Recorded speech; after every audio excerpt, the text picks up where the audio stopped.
பெரும்பாலும் சிவனை வழிபடுதல் அப்படிங்கிறது எல்லாத்துக்குமே கிடைக்கக்கூடிய வாய்ப்பு தான். அதுல எந்த மாற்று கருத்துமே இல்லை. அவ்வளவு சாதாரண விஷயமா சிவனை வழிபடுறது அப்படின்னா அதுதான் கிடையாது. எல்லாத்துக்குமே அந்த வாய்ப்பு கிடைத்தாலும் அனைவருமே அந்த வாய்ப்பை பயன்படுத்தி கொள்வதில்லை அப்படிங்கிறது தான் நிதர்சனமான உண்மை, நாம் தெரிந்து கொள்ள வேண்டிய உண்மை.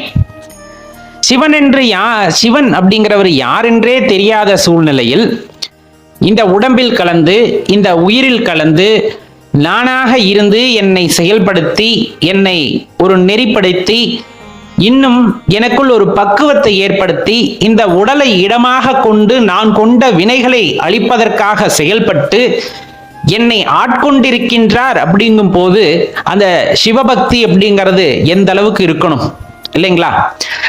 அவ்வளவு சாதாரண விஷயம் இல்லை அடியார்களே. அவர் ஆட்கொண்டு விட்டார் அப்படிங்கும் போது நம்ம உடலை இடமாக கொள்கின்றார். இடமாக கொண்டு நம்முடைய கர்மான்னு சொல்லக்கூடிய அந்த வினைகளை அவரே அளிக்கின்றார் அப்படிங்கிறது தான் ரொம்ப முக்கியமான விஷயம். எந்த இடத்துலையுமே நான் அப்படிங்கிற அந்த அகங்கார நான் இருக்குல்ல, அது தலைக்கேறாம பார்த்து கொள்வதும் சிவபெருமானே அதற்கான பக்குவத்தை நல்குகின்றார். அதே சமயத்தில் உண்மையாக நாம் தேடுகின்ற அந்த நான் அப்படிங்கிறது யார் அப்படின்னு தெரிஞ்சுக்கணும்னாலும் அதுக்கு சிவபெருமானோட அருள் வேண்டும், அவரோட அந்த கருணை பார்வை வேண்டும். ஏன்னா அவர் நம்மை பக்குவப்படுத்தி விடுகிறார் அப்படிங்கும் போது அதுக்கப்புறமா அந்த நான் அப்படிங்கிற விஷயத்தை தேடுதல் ஆரம்பிக்கும் பொழுது கட்டாயமான அதற்கான விடை கிடைக்கின்றது.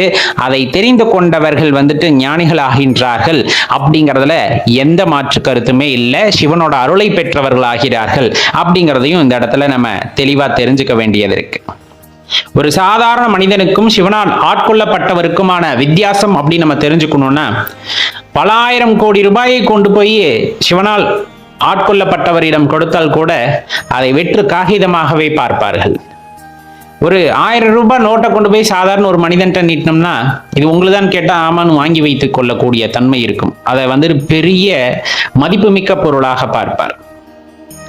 இது மட்டும் இல்லை, எப்பவுமே புகழ் அப்படிங்கிறதுக்கோ செல்வம் அப்படிங்கிறதுக்கோ இந்த மண்ணுலக வாழ்க்கை அப்படிங்கிறதுக்கோ இல்ல எனக்கு சொர்க்கம் கிடைக்கும் அந்த விண்ணுலக வாழ்க்கை அப்படிங்கிறது மிகவும் சிறந்தது அப்படின்னோ அல்லது திரும்ப திரும்ப பிறக்கணும் அப்படின்னோ அல்லது திரும்ப இந்த பிறப்பு சுழற்சி இறப்பு சுழற்சிக்குள்ள மாட்டிக்கிட்டு நான் கஷ்டப்படணும் அப்படிங்கிற அந்த எண்ணம் இப்ப நம்ம சொன்ன எதுவுமே இருக்காது. ஒருவேளை நம்ம சிவனால் ஆட்கொள்ளப்பட்டு விட்டால் அவ்வளவு அரும்பெரும் சக்தி அவரால் ஆட்கொள்ளப்பட்டு விட்டார். அவரை பாட வேண்டும் என்ற எண்ணம் இருக்கும், அவரை தேட வேண்டும் என்ற எண்ணம் இருக்கும், அவரையே சரணடைய வேண்டும் என்ற எண்ணம் இருக்குமே தவிர கோடி கோடியாக சேர்க்க வேண்டும் என்ற எண்ணமோ உலகத்தில் நான் தான் புகழ் பெற்றவனாக இருக்க வேண்டும் அப்படிங்கிற அந்த எண்ணமோ நான் தான் அனைவருக்கும் மேலானவன் அப்படிங்கிற எண்ணமோ அதே போல இந்த வாழ்க்கை அப்படிங்கிறது ரொம்பவே ஆனந்தமானது நான் இங்கேயே இருக்க வேண்டும் என்ற எண்ணம் எதுவுமே இறைவனால் ஆட்கொள்ளப்பட்டவர்களுக்கு இருக்காது.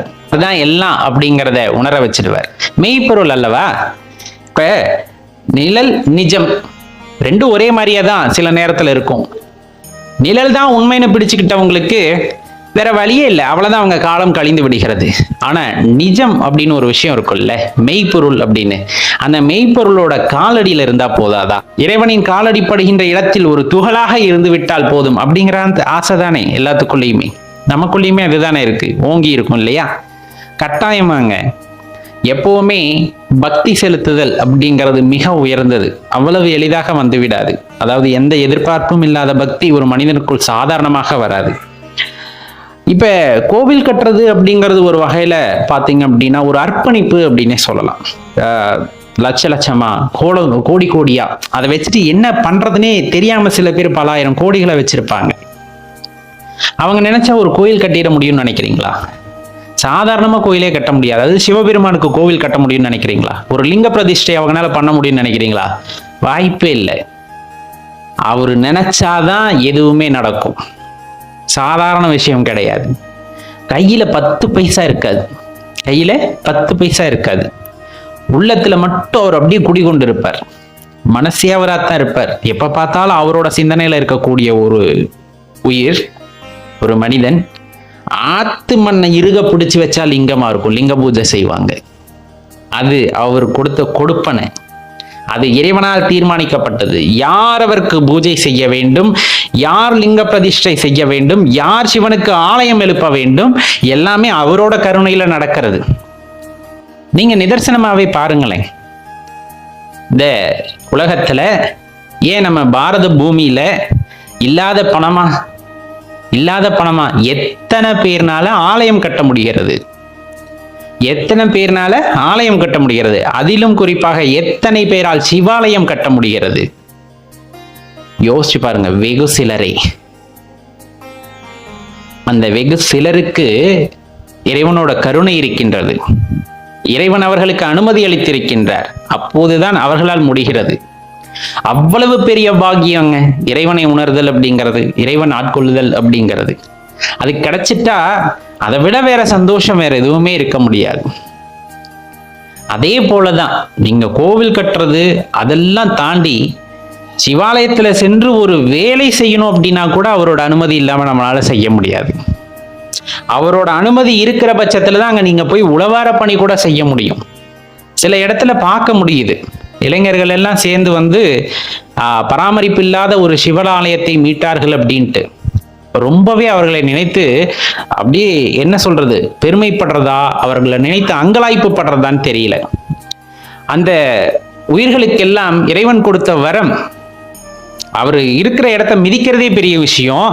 அதை புனரமைக்கிறது அப்படின்னா அவ்வளவு சாதாரண விஷயம் இல்லை. அவரோட அனுமதி, அந்த இடத்த மிதிக்கணும்னாவே அவரோட அனுமதி வேணும். அந்த இடத்த புனரமைச்சு பல்லாயிரம் பேர் அந்த இடத்துல கொண்டாந்து நிறுத்தணும் அப்படிங்கிறப்ப அந்த வேலையை செஞ்சவங்களுக்கு எவ்வளோ ஒரு பாக்கியம் இருந்திருக்கும் தெரியுங்களா? எப்பவுமே ஒரே விஷயம்தான், அவரை மனதார ஏற்றுக்கொண்டோம், அவரை மனதார நம்புகிறோம்னா அவரோட அருள் கட்டாயமா நமக்கு இருக்கு அப்படின்னு அர்த்தம். உண்மை பொருளை தேடுகின்றோம் அப்படின்னு அர்த்தம். அந்த உண்மை பரம்பொருளை தேடும் பொழுது கட்டாயமாக அவருடைய அருள் எல்லாத்துக்கும் கிடைக்கணும். தேடுவோம். வாழ்க்கை ரொம்ப ஆனந்தமானது அடியார்களே.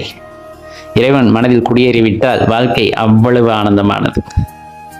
அது யாராலும் சொல்ல முடியாத ஆனந்தமானது. உணர்ந்து பாருங்கள், ரொம்ப அற்புதமாக இருக்கும். ஓம் நம சிவாய.